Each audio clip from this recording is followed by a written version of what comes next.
ada perasaan takut juga. Masalah nasab ini kita ngomong-ngomong begini, takut nanti generasi kita jadi Balawi yang mengunggulkan nasab. Buktinya itu orang mengunggulkan nasab itu sekarang nggak ada fuqahanya, nggak ada orang alimnya. Baca kitab aja dari kiri ke kanan.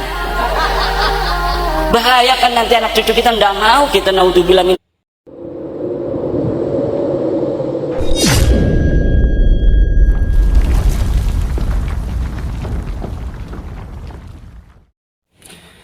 Bismillahirrahmanirrahim. Alhamdulillah wassalatu wassalamu ala Rasulillah Sayyidina Muhammad ibn Abdullah wa ala alihi wa sahbihi wa mawala.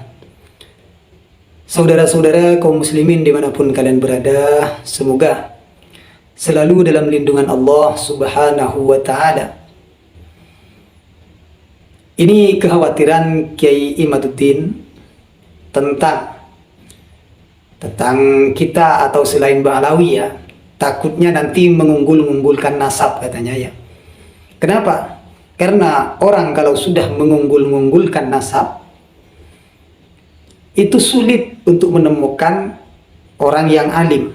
Malas belajar, hanya membanggakan nasabnya. Contohnya di Ba'alawi, kata Kiai Imaduddin. Di Ba'alawi itu tidak ada fuqahanya, tidak ada orang alimnya. Itu kata Kiai Imaduddin. Ini perkataan saudara ya, perkataan yang begitu membanggakan diri, seakan kita ini orang yang lebih tahu daripada orang lain, seakan kita lebih alim daripada orang lain, seakan orang lain lebih rendah pengetahuannya daripada kita sendiri.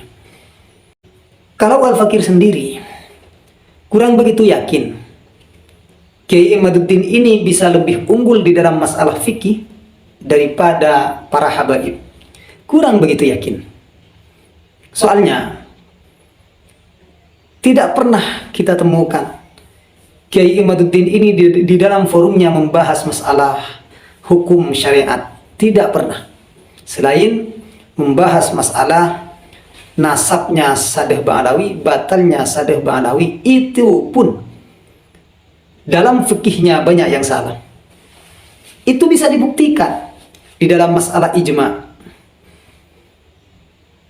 Bagaimana dia mengatakan orang lain tidak ada fuqahanya? Kenapa dia harus kabur dari pada debat bersama Robitoh yang di dalamnya ada para habaib, di dalamnya ada Habib Hanif ya. Ya kalau hanya ngomong, kalau hanya bicara, kita bicara.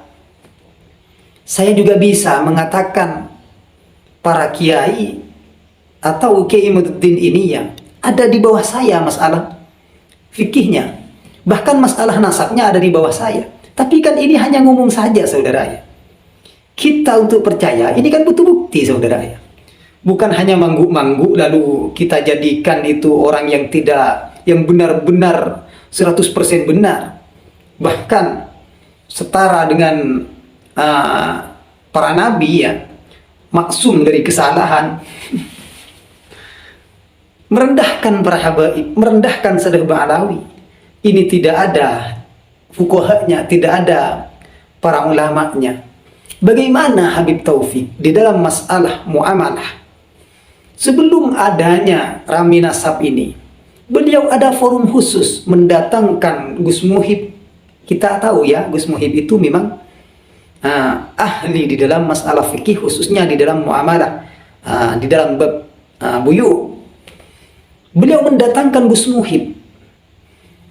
Beliau ikut mengaji bersama di dalam fikih.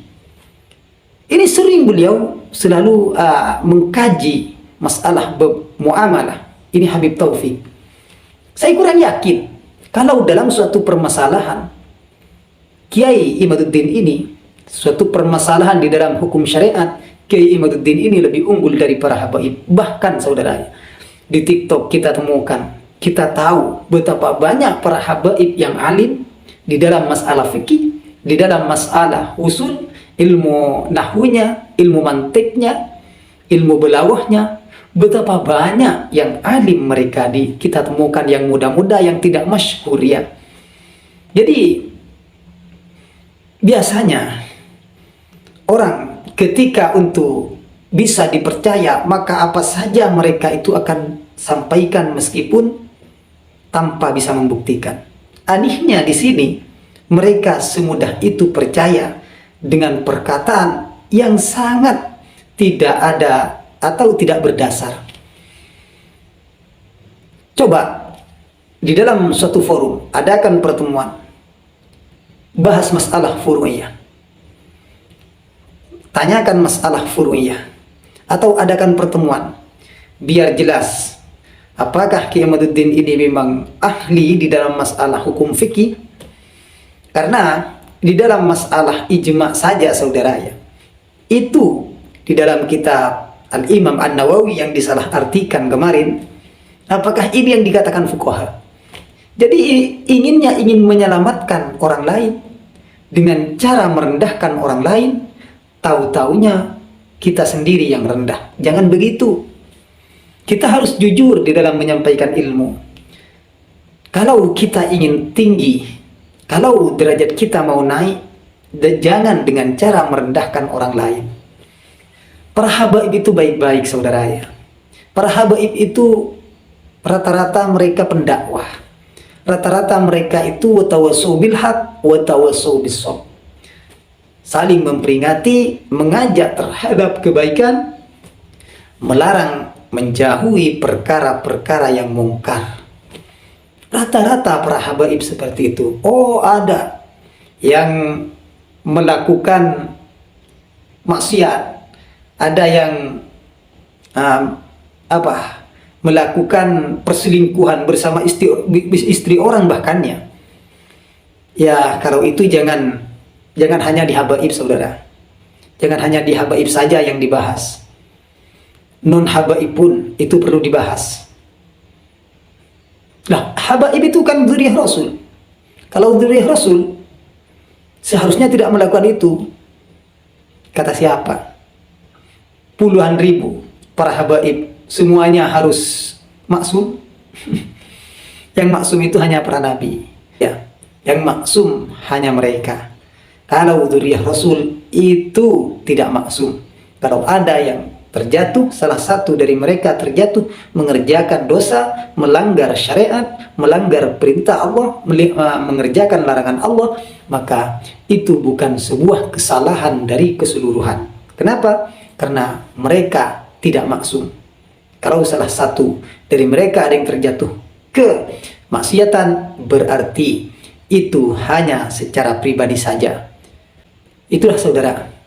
Jadi para habaib, kalau saya pribadi kurang yakin Kiai Imaduddin ini lebih unggul di dalam masalah fikih daripada para habaib. Coba main-main ke TikTok, di sana banyak para habaib yang membahas masalah ilmu, membahas masalah furu'iyah, membahas masalah tauhid, masalah nahwu, masalah mantik, masalah usul, masalah balaghah. Banyak yang ahli. Iya. Mohon maaf kurang lebihnya. Terima kasih.